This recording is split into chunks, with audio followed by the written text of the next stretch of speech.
CRO is dead, and I want to show you what's actually working in 2026. I'm Bryan Bowman. I'm the founder of FoundRev.com, and I've been helping direct-to-consumer brands and Shopify brands scale since 2015. And right now, CRO has turned into basically decoration. It's taking some funnel hack, it's looking at what's working on other sites, and it's making things look pretty, which maybe worked for a while, but especially with AI, anyone can make their site look pretty now, right? And what you end up having is a bunch of like copycat sites.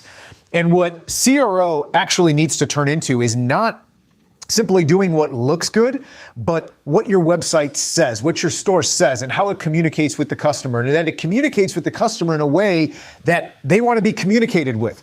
Like, what are their actual pain points? Why do they make buying decisions? Why do they not make buying decisions? What are they looking to get out of your product? That's what needs to be communicated clearly. Because if you're not, you're just going to sound like everybody else. And unfortunately, that's what CRO agencies are doing, and you're probably paying $5-6 grand a month to have that done, and 80% of A/B tests don't work, so nothing's happening. The money's going out, but nothing's actually coming in. So what I want to show you is exactly how we do this for our clients, and you can start doing this for yourself in your business, and stop doing CRO and start doing voice-aligned changes, voice of customer aligned changes to your site to actually see results, to actually start driving revenue for your store. And I think this is very well illustrated. The shortfall between listening to the customer and making changes in the business, which are going to drive revenue and actually make you more money, by a pizza shop that's nearby here. So this place has incredible pizza. And I'm from Chicago, so I have a very high standard for what pizza should taste like. And they have amazing pizza, especially for our town. Like we don't have a lot of great pizza around here. And they are probably going to go out of business. I will be surprised if they're in business in a year because the place is always empty, which makes no sense. They have incredible pizza, incredible food. They have other Italian food. They're amazing dishes. And I go in there and it's like a ghost town in there, which is nice because I can go get my pizza right away and, nobody's there to waste time.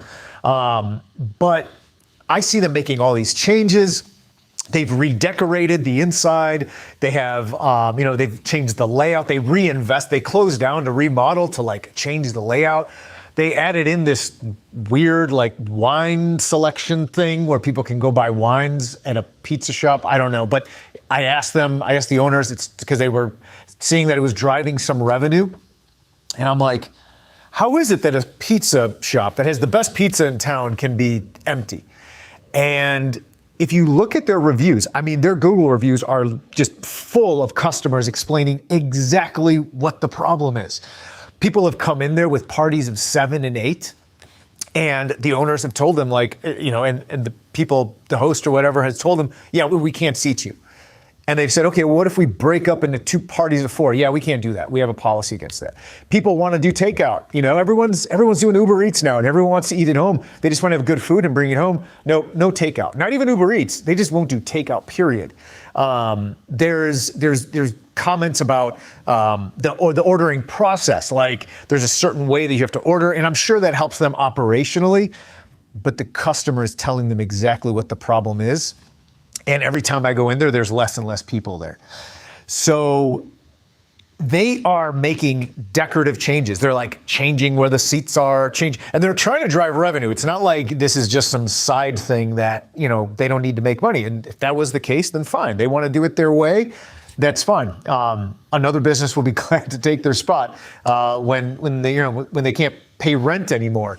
But they're not. They're trying to drive revenue. They're making changes to this wine selection thing, and they're advertising. I see them trying to drive traffic and try to bring visitors in, but they're not listening to the customer. The customer's telling them exactly what they want, what is keeping them from buying, what they wish would happen. If they did these things, they would make more money because the customer is telling them, but they're not doing it. And that, I think, is a perfect example of what's happening in CRO today in stores, in Shopify stores, and direct-to-consumer brands. We're going and looking at ideas of what other brands are doing because they must know something. They're a big brand, right? So let's copy that. People are doing complete site redesigns because some agency comes in. This drives me nuts. We have consistently seen that when you do a redesign of your entire brand and site, there is a massive decrease in revenue. Revenue tanks. The people aren't used to it. They show up and they're like, am I at the right store? Like, is this the right, is this the right brand? Like, do I need to go somewhere else? Like, what did I do? Because people are shocked. It's like a complete rebrand is just a brand new store to them. And it's not necessary. You don't need to do that. But there's these agencies and people who are pitching this idea that you have to completely rebrand because people need a refresh, right? We need to do things different because this is the way that big brands are doing it. And it's not the case. That's not what you need to do. Okay. And I'm going to show you exactly what you should do because we have results to back it up that this actually drives revenue and not like 2 and 3% increases, but consistent 5 and 10% increases month over month over month. So you do not need to do a rebrand and you don't need to pay the premium because that's what essentially is like justifying the rebrand. It's like, man, we got a lot of work to do. Well, you don't need to do all that work. You just need to do targeted work that is backed and justified by what the customer is saying. And this whole process, I call it the guessing game. It's like, let's guess to see what's going to work. And then we throw some kind of numbers behind it, like we're split testing. And, if something lands, kind of like throw spaghetti at the wall and see, well, then we can say, hey, look, we were right. Like it landed. But it's all a guessing game. And of course, everyone can cherry pick success stories. You throw spaghetti at the wall 100 times for 100 clients, and 4 times it sticks. And it's like, wow, look at our 4 amazing success stories. But never mind everyone else who had failed tests because we were testing button colors and a hero image that just looked good, or we modeled something that was good on another site. So what you want to do instead, don't do that. What you want to do instead is follow a process that we follow, which is to listen, to watch, and to ship, and do that consistently. So here's what that looks like. The first thing you do is you listen to what your customers are actually saying. It's shocking. You listen to them, you implement it, and you reflect back to them what they want, and they stay, and they buy, and they tell all their friends about it. So the first thing we always do, once we get all the tech set up for our clients, is we will send out a survey to existing customers. And we can quickly, usually within 24 hours, we can get 500 to 2,000 responses right away. Then we analyze all of that data. We compare that against the heat map and screen recording data that we gather. Now we have our own proprietary pixel that we install, and it allows us to not only see the customer behavior, okay, so the listening part is getting back the customer feedback, and we also have post-purchase surveys that we set out, specific questions that we ask to listen to what the customer is saying immediately after purchase and what they're saying many days out after purchase, after they've had a chance to use the product. So that's the listen part. The watch piece is we will put our pixel on the site and we get heat map data. Now I'm sure you've seen heat map data like scroll depth and things like that. What our system allows us to do is to actually attribute revenue to every action that the customer is taking. But you don't need that piece. That's kind of like an added bonus that you can have. But just off the watch piece, which you can do today, or off the listen piece that you can do today, you can listen to what they're saying. Then we analyze that. And from that, we get a gold mine. It's a treasure trove of data. This is all stuff that we can now start to implement specific targeted changes. And we ship them out in batches so that we can split test. Now, if your store is doing less than, I would say, 400 to 500,000 a month, you probably don't have enough visitors to do true split tests where we can take the traffic and split it. So like 50% will see one thing, 50% will see another, 50% will see one headline, 50% will see another. You don't have enough traffic to be able to do a true split test, to be able to say quickly which one's the winner and iterate and completely test and completely reshape what you're doing through testing. But what you can do is you can batch them all together in relevant tests. So if they're all like homepage tests, you can do 4, 5, or 6 of them and ship them all together. And then just compare. Now, it's not an apples to apples comparison, but it's good enough for you for now that you can see, okay, in the next 14 days, did we see revenue increase? Did we see average order value? Did we see conversion rate change? Did we see steps in the conversion funnel change? Add to cart, initiate checkout, complete checkout. Did we see revenue per visitor change? These are all numbers that you can track and then compare kind of every 14 days when you ship these changes. If there's a massive decrease, well, then you roll back the changes. If everything stays the same, keep them. There's no harm, and it better reflects what the customer said. And if it obviously, has a positive impact, well, then of course you keep it. And now we're going to try to beat that the next round of changes. So that's that listening piece. And that's an ongoing process because you're going to have, first of all, a long list of things that you have to change based on this feedback. You're also going to get new data because you're always going to be running these customer surveys. So you're going to be hearing from them. You'll have more things to change and test.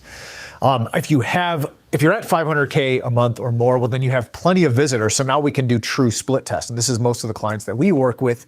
We can now actually see, okay, when we changed this headline on the hero, which one drove more revenue per visitor, which one drove higher average order value, higher conversion rate, and then we can keep that, and now we split test again. And now it's basically, there's like this, match going on, like this fight going on between the two options consistently so we can see which one wins. But we always track it through data. We have a dashboard for all of our clients. They can see exactly what tests are running, what the impact has been on revenue and on all the critical key metrics. And we just continually go through that process. It never ends because we always have more to test, more data. And of course, when we layer in the observational side, watching what the customer is doing, there's just so much that we can always be optimizing, and optimizing for revenue, not just to see that more people see stuff. We want to actually move things into position so that more eyeballs are seeing the highest revenue driving elements on the page, and words and creative on the page.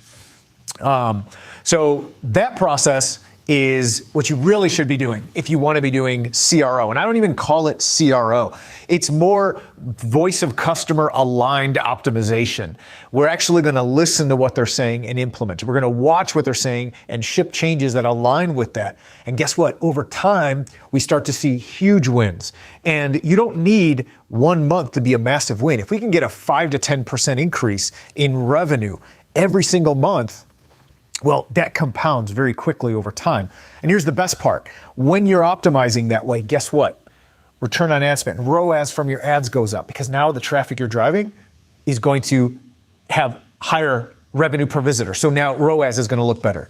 When you send emails, which is another piece what we do, when we get that, this is a little bit separate than the CRO piece, but when we get that data from the customer feedback, and we watch what the customer's doing, now we understand how they're behaving. Well, guess what? It changes our email subject lines. It changes the types of emails, the types of promotions we run to customers. All of that gets optimized as well.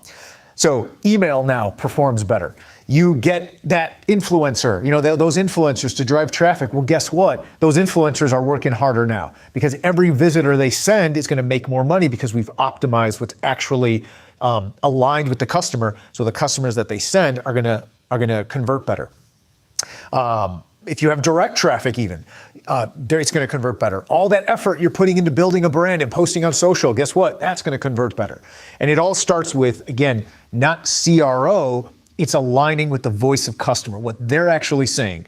Zero-party data, straight from them, and then looking at how they're behaving and optimizing for that. So I would encourage you to, first off, if you've got a CRO agency that is charging you $5 to $7 grand a month to change button colors and to ship changes that 80% of the time result in zero difference, maybe consider not paying them that money and sending out a survey, listening to what your customer is saying, and analyzing that data, then making changes based on what they're saying.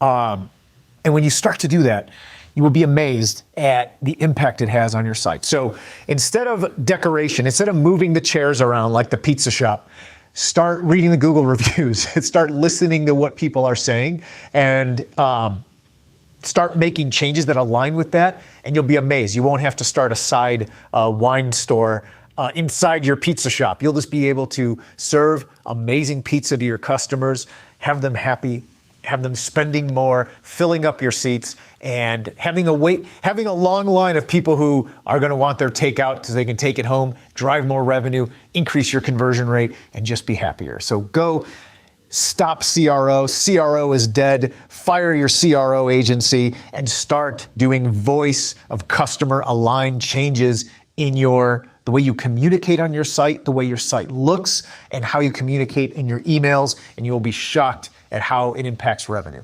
So go implement it, and until then, I'll see you next time.